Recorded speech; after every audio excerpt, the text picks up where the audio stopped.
Bueno, ¿qué tal? ¿Cómo están? Siguiendo un poco con la cuestión de la temática de los trastornos de la personalidad o estructuras borderline eh,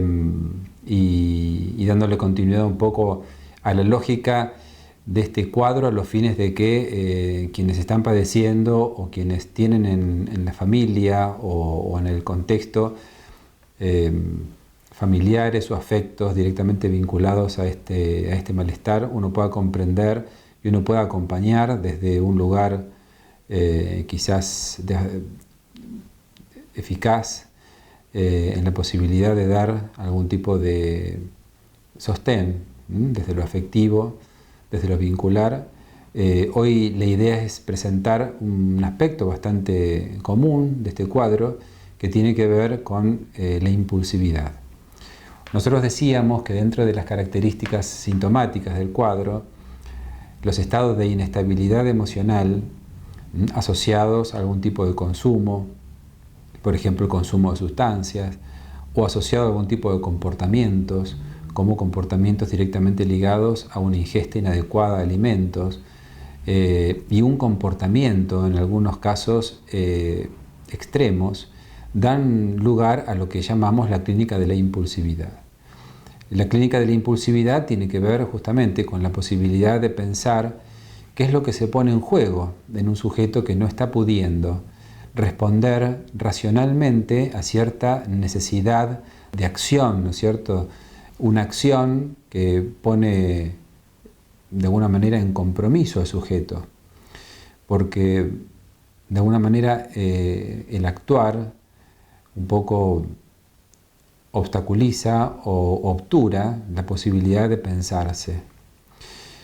Nosotros desde esta perspectiva trabajamos mucho con pacientes que manifiestan, y justamente una de las grandes situaciones que se generan en estos cuadros son los riesgos que generan estas conductas impulsivas. Conductas impulsivas que se ponen en juego en diversos ámbitos del desarrollo cotidiano de estos pacientes. Tiene que ver con la impulsividad en relación a los vínculos, tanto una heteroagresividad, o sea, una agresividad hacia un tercero, como una autoagresividad que tiene que ver con esa necesidad muchas veces impulsiva de lesionarse. En algunos casos, desde el enojo, el paciente tiende a generar algún tipo de respuesta inadecuada, por ejemplo, pegarle a la pared o pegarle patadas a objetos sólidos, generando así traumatismos, dolores, en algún caso quebraduras, que tienen que ver justamente con esa imposibilidad de elaborar adecuadamente ese monto de tensión que el sujeto solo está encontrando en el impulso la forma de expresarlo. En este caso, la autolesión. También sabemos que muchos de nuestros pacientes tienden a generar algún tipo de situación heteroagresiva y en situaciones de tensión o de alto nivel de emoción expresada, generan también situaciones de lesiones a terceros. Muchas veces el paciente con mucha angustia refiere no poder parar estos impulsos, no poder dominarse en el momento en que lo sobrepasa esa necesidad de tener que expresar ese malestar o expresar ese dolor en el enojo y en un enojo convertido en ira. Y esa ira muchas veces tiene que ver con esta, única capacidad de expresarlo en relación a golpear. A ver, vamos a pensar un poco desde un cuadro un poco más profundo, desde una lógica un poco más profunda este cuadro, que tiene que ver justamente con una debilidad particular en un aspecto de nuestro psiquismo y del armado de nuestro psiquismo que tiene que ver con nuestro yo. Les cuento un poco que el yo, como una instancia psíquica, tiene justamente como función la de sostener la embestida de las pulsiones y de las demandas del mundo externo en relación justamente a sus mecanismos de defensa. Cuando hay un yo sólido, armado, dinámicamente estructurado, a partir de esta fortaleza, de esta solidez del yo, justamente con sus mecanismos de defensa, es que el sistema logra sostener esta demanda del mundo externo, o estas demandas del mundo externo, y esta impronta de los impulsos de lo más inconsciente, de lo más pulsional. Algún día vamos a trabajar, para que la gente lo entienda un poco, sobre algunos aspectos que tienen que ver con estas pulsiones, ¿no? Vamos a llamarla por ahora instintos, como para darle un nombre, aunque desde el punto de vista técnico esto es inexacto, pero para poder entenderlo. Las pulsiones vienen desde lo más profundo de sí y muchas veces justamente toman al sujeto en un todo, y lo único que uno puede hacer con esa pulsión es justamente darle una salida directamente en acto, o sea, uno actúa. Entre ese estímulo que genera el acto pulsional y el acto en sí mismo no hay ninguna interacción elaborativa, o sea, no hay nada del orden del registro de un pensamiento o de una elaboración que permita que el sujeto ponga en palabras aquello que está poniendo en acto. Y muchas veces esta falta de recurso tiene que ver con esta incapacidad que tiene el sujeto de expresar en palabras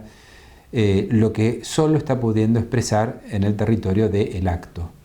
Cuando hablamos de la clínica de la impulsividad, estamos hablando justamente de sujetos que están, justamente por esa debilidad yoica, que han de alguna manera sufrido a través de una serie de situaciones vitales, porque esto, convengamos que no tiene que ver con una situación actual, sino que tiene que ver con la historia del sujeto en relación a la constitución de su estructura psíquica, con esta situación de un yo débil y un yo debilitado por ciertas situaciones de lo cotidiano, hacen que los mecanismos de defensa no estén a la altura de las demandas y lo pulsional y las exigencias del mundo externo y las exigencias de todo lo que hace a instancias como la moral pongan en juego un devenir de culpas, tensiones, malestar y sensación de inadaptación que solo se puede manejar en el terreno de lo extremo. Por lo tanto, el amor y el odio, el enojo o la tranquilidad, la sensación del no saber qué hacer y la impotencia frente a la potencia total y la destrucción, que es lo que llamábamos ira, es lo único que se avisora, digamos, en el territorio de lo posible en estos sujetos. La alternativa, justamente, insisto, tiene que ver con la posibilidad de reconstituir, de restituir en ese yo la posibilidad de una elaboración, y la elaboración tiene que ver con esto de poder hablar. Cuando nosotros invitamos a nuestros pacientes a hablar de lo que le pasa, no es simplemente estar generando en el paciente una catarsis o estar generando la posibilidad de que el paciente se desahogue. Es mucho más profundo y es mucho más importante el proceso. Tiene que ver justamente con la posibilidad de que el sujeto elabore, de que el sujeto pueda poner en palabras y representar cierta angustia, cierto malestar, ese impulso directamente ligado de sus pulsiones, esa necesidad de dar respuesta a las demandas que siente tanto del mundo externo como del mundo interno, en algo justamente adaptativo, sublimatorio, que tiene que ver con la palabra. Entonces, cuando nosotros solicitamos a nuestros pacientes que hablen de lo que le pasa, estamos habilitando a esa instancia, al yo, a poder elaborar, a poder sintetizar, a poder construir y a poder interrogar aspectos que a partir de esa interrogación, a partir de esa elaboración, desarticulan la posibilidad de la acción, y sobre todo de esa acción que a modo de acto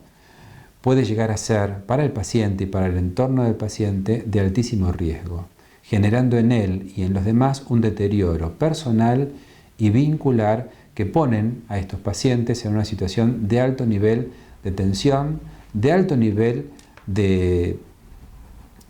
angustia y malestar, y también de frustración. Así que bueno, el territorio,